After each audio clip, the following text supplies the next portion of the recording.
अंतरिक्ष शब्द को सुनते ही मेरे मन में सूरज और हमारे सौर मंडल के विभिन्न ग्रहों के बारे में विचार आते हैं। यह भी हो सकता है कि मेरी सोच रात के आकाश में चमकते हुए अनगिनत तारों की ओर बढ़ती हो, या शानदार कॉन्स्टेलेशंस और हल्के धूमकेतुओं की ओर मुड़ती हो। इन सभी तत्वों से हमारा असीम और बिखरा हुआ ब्रह्मांड बनता है।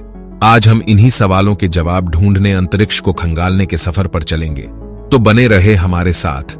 जब लोग अंतरिक्ष के विषय में बात करते हैं तो आमतौर पर उनका तात्पर्य बाहरी अंतरिक्ष से होता है, यानी पृथ्वी के वायुमंडल से बाहर के भाग। जब भी आप धरती की सतह से दूर जाते हैं तो वातावरण उतना ही कमजोर पड़ता है।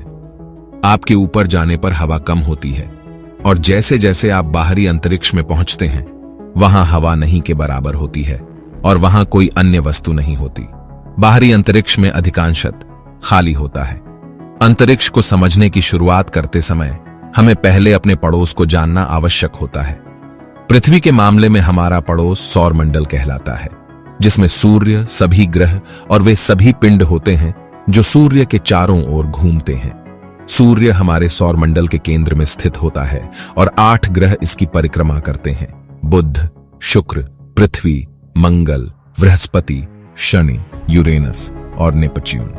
इन ग्रहों में कुछ के पास कम से कम एक चंद्रमा होता है जो उनके चारों ओर घूमता है, और हमारे सौर मंडल के अन्य पिंडों में शामिल हैं छोटे मोटे ग्रह, उल्कापिंड, धूमकेतु, चट्टाने और धूलकण। सौर मंडल में पृथ्वी एक ऐसा ग्रह है जिसमें जीवन है।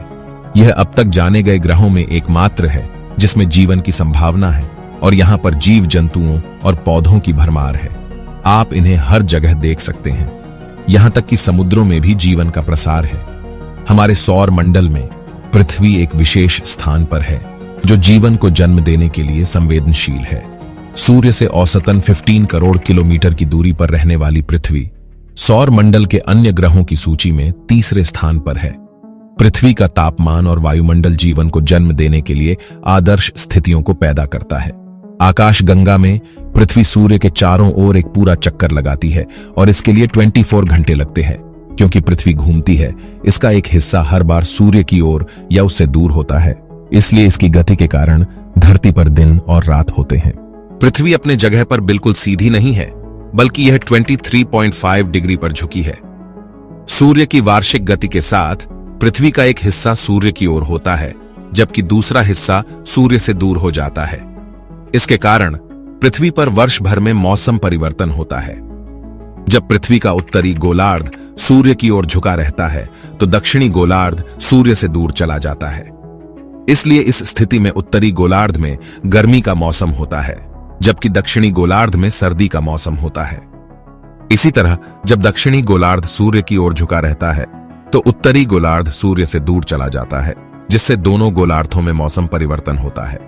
अगली वीडियो में हम चांद और सौर मंडल के दूसरे ग्रहों के बारे में जानेंगे। हमारे साथ ब्रह्मांड की सैर जारी रखने के लिए हमारे चैनल को सब्सक्राइब कर ले। थैंक्स, फिर मिलेंगे।